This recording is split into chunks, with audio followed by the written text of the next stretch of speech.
আসসালামু আলাইকুম প্রিয় দর্শক। আমার আজকের রেসিপি পটলের কোরমা।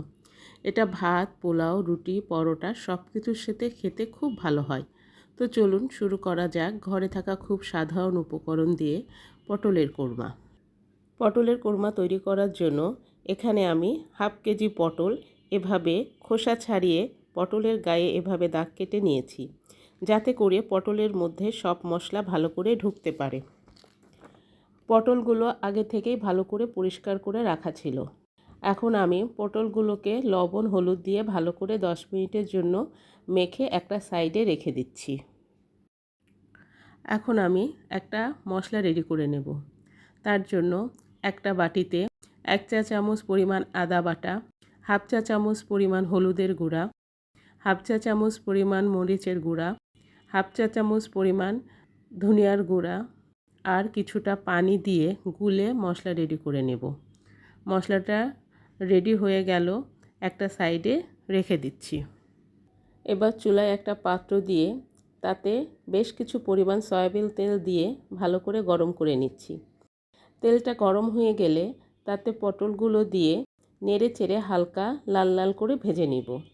এ সময় চুলার ফ্লেম মিডিয়াম আঁচে থাকবে। পটলগুলো হালকা লাল করে ভাজা হয়ে গিয়েছে। এখন পটলগুলো আমি তুলে রাখছি।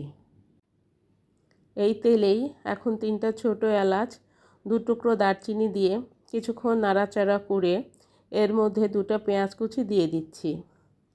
পেঁয়াজটা একটু নরম হয়ে আসলে এর মধ্যে আগে থেকে গুলে রাখা মশলাটা দিয়ে দিচ্ছি। এখন মশলাটা ভালো করে কষিয়ে নিতে হবে। এই সময় মশলার মধ্যে একটা টমেটো ছোট টুকরো করে কেটে দিচ্ছি। মশলাটা ভালো করে কষা হয়ে গেলে আর টমেটোটা নরম হয়ে গেলে এর মধ্যে ভেজে রাখা পটলগুলো দিয়ে একটু নাড়াচাড়া করে 2 মিনিটের মতো ঢেকে রাখবো, যাতে মশলার সাথে পটলটাও নাড়াচাড়া হয়ে ভাজা হয়ে যায়। এখন এখানে আমি আগের থেকেই 12 থেকে 14টার মতো কাজু বাদাম পেস্ট করে রেখেছিলাম, সেটা এর মধ্যে দিয়ে দিলাম। এবার ভালো করে নেড়ে নিতে হবে। এখানে 1 কাপ দুধ দিয়ে দিচ্ছি। এটাও ভালো করে নেড়ে মিশিয়ে নিব। এবার দিয়ে দিলাম স্বাদ মতো লবণ ও স্বাদ মতো চিনি আর কটা কাঁচামরিচ।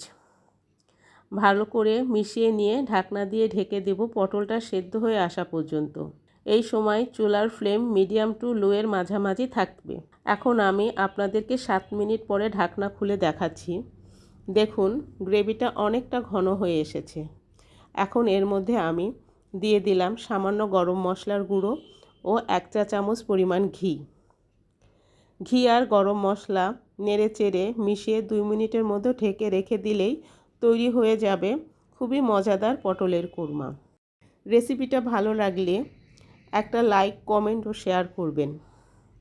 আপনারা যদি এই রেসিপিটা ট্রাই করেন তাহলে কমেন্ট করে জানাবেন কেমন লাগলো। আপনারা যদি আমার এই রেসিপিটা ফেসবুক থেকে দেখে থাকেন তাহলে ফলো দিয়ে পাশে থাকবেন, আর যদি ইউটিউব থেকে দেখে থাকেন তাহলে একটা সাবস্ক্রাইব করার অনুরোধ রইল। আল্লাহ হাফিজ।